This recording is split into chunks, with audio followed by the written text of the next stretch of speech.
Dose की बात करते हैं, पहले फटाक से देखिएगा साइंस का डोज।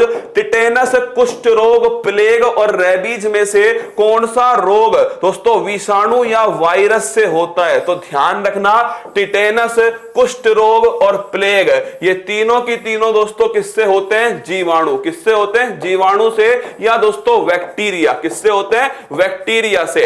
लेकिन अगर आपसे पूछे रेबीज किससे होता है, तो रेबीज दोस्तों ध्यान रखिएगा वायरस से होता है, विषाणु से होता है। और रेबीज का जो टीका है वो दोस्तों लुई पाश्चर ने खोजा। किसने खोजा? लुई पाश्चर ने इसका टीका खोजा। और अगर बात करें दोस्तों रेबीज को किस नाम से जानते हैं? हाइड्रोफोबिया। किस नाम से? Hydrophobia, student phobia. क्या दोस्तों? स्टूडेंट फोबिया हाल ही में कहां पर चर्चा में है? बिहार में दोस्तों चर्चा में स्टूडेंट फोबिया। स्टूडेंट से डर लगना, क्या डर लगना, थर थर कांपना। दोस्तों हाइड्रोफोबिया रेबीज पुष्पा थोड़ी है जो झुकेगा नहीं, झुकेगा। क्या झुकेगा? ये युवा है। क्या युवा है दोस्तों, झुका कर छोड़ेगा। रेबीज ध्यान रखना, रेबीज वायरस से होने वाला रोग है। लुई पाश्चर ने इसका टीका दोस्तों खोजा था। हाइड्रोफोबिया पानी से डर लगना इसे कहा जाता है। थायराइड कैंसर में किस रेडियो एक्टिव तत्व का उपयोग करते हैं? आयोडीन 131 जो है इसका दोस्तों उपयोग किया जाता है। तो अगर आपसे पूछे थायराइड कैंसर, गले का जो कैंसर है, इसमें दोस्तों ध्यान रखना आयोडीन 131 जो है इसका दोस्तों उपयोग किया जाता है। मंगलयान का प्रक्षेपण किस यान से होता है? पीएसएलवी दोस्तों, पीएसएलवी ध्यान रखना C-25 इसके द्वारा मंगलयान जो है इसका दोस्तों प्रक्षेपण किया गया। किसके द्वारा? PSLV C-25। बॉक्साइट किसका अयस्क है? तो लिखिएगा एल्यूमिनियम का जो दुनिया से मार खाने की हमें आदत हो गई थी, इसलिए हमने एक दूसरे को ही अपना पेन किलर बना लिया। लिखिएगा एल्यूमिनियम का जो अयस्क है, किसका? एल्यूमिनियम का जो अयस्क है वो दोस्तों ध्यान रखिएगा बॉक्साइट है। क्या बॉक्साइट जो है किसका अयस्क है? एल्यूमिनियम का अयस्क है। न्यूक्लियर रिएक्टर में नियंत्रक छड़ के रूप में किसका उपयोग होता है? देखिए न्यूक्लियर रिएक्टर में दोस्तों फ्यूल, ईंधन के रूप में मैंने बताया आपको किसका होता है? यूरेनियम का उपयोग होता है। और यूरेनियम में भी दोस्तों कौन सा? 235। कौन सा? 235 है। चट्टानों की दोस्तों, अभी एक सवाल मैंने पूछा था आपसे, शायद बताना भूल गया। चट्टानों की जो उम्र है उसे पता करने के लिए किसका उपयोग होता है? यूरेनियम का उपयोग होता है। अगर मैं बात करूं दोस्तों नियंत्रक छड़ के रूप में किसका उपयोग है? एक तो कैडमियम का उपयोग है और एक दोस्तों ध्यान रखिएगा बोरोन का उपयोग। किसका? बोरोन। तो कैडमियम और बोरोन नियंत्रक छड़।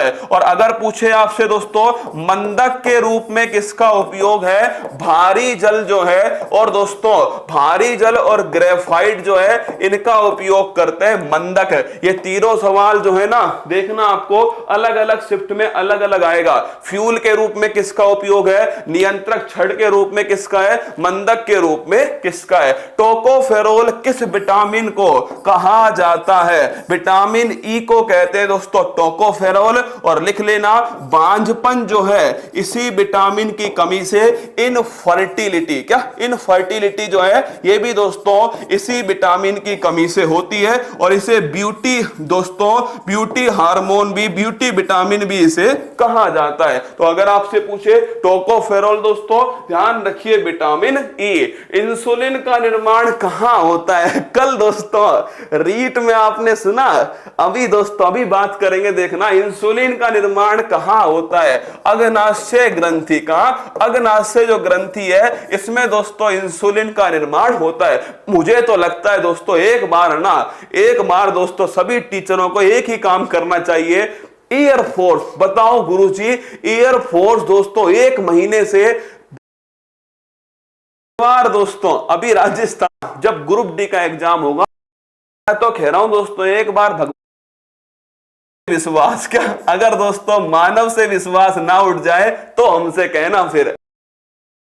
आपसे पूछो इसकी कमी से कौन सा रोग होता है, मधुमेह या डायबिटीज जो रोग है वो इसकी कमी से होता है। ब्लड शुगर को दोस्तों कंट्रोल करने का काम किसका है, वो होता है इंसुलिन का। मानव शरीर की सबसे बड़ी अंतःस्रावी, लीवर मत कर देना, लीवर मत कर देना, गलत हो जाएगा, मैंने बातचीत की है अंतःस्रावी ग्रंथि। तो दोस्तों ध्यान रखिएगा, इसका आंसर है थायराइड। क्या है, थायराइड जो है ये दोस्तों इसका आंसर है। अगर आपसे पूछे लीवर है तो लीवर दोस्तों ध्यान रखना सबसे बड़ी ग्रंथि है। क्या है, सबसे बड़ी जो ग्रंथि है वो दोस्तों लीवर है। क्या है, लीवर। लेकिन सबसे बड़ी अंतःस्रावी ग्रंथि वो ध्यान रखिएगा थायराइड। क्या है, थायराइड। जूल किसका मात्रक है, तो दोस्तों ध्यान रखिएगा जूल मात्रक है ऊर्जा। किसका है, ऊर्जा का दोस्तों मात्रक जो है, एनर्जी का जो मात्रक है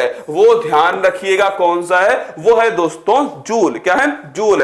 तारों का टिमटिमाना, ये दोस्तों तारों का टिमटिमाना प्रकाश की कौन सी घटना है, ये है बिहार की घटना। क्या, बिहार की घटना है तारों का टिमटिमाना। क्या, तारों का टिमटिमाना दोस्तों प्रकाश की कौन सी घटना है, यह है दोस्तों बिहार की घटना। क्या, बिहार की घटना है, लिखना तारों का टिमटिमाना है प्रकाश का अपवर्तन। क्या है, अपवर्तन है दोस्तों। अपवर्तन जानते हो आप सभी, जब प्रकाश दोस्तों मुड़ता है उसे कहते हैं अपवर्तन। क्या बोलते हैं, अपवर्तन कहते हैं। तो तारों का जो टिमटिमाना है, ये दोस्तों तारों का टिमटिमाना किसकी घटना है दोस्तों, ये ध्यान रखना, अपवर्तन की घटना। किसकी है, अपवर्तन की घटना है।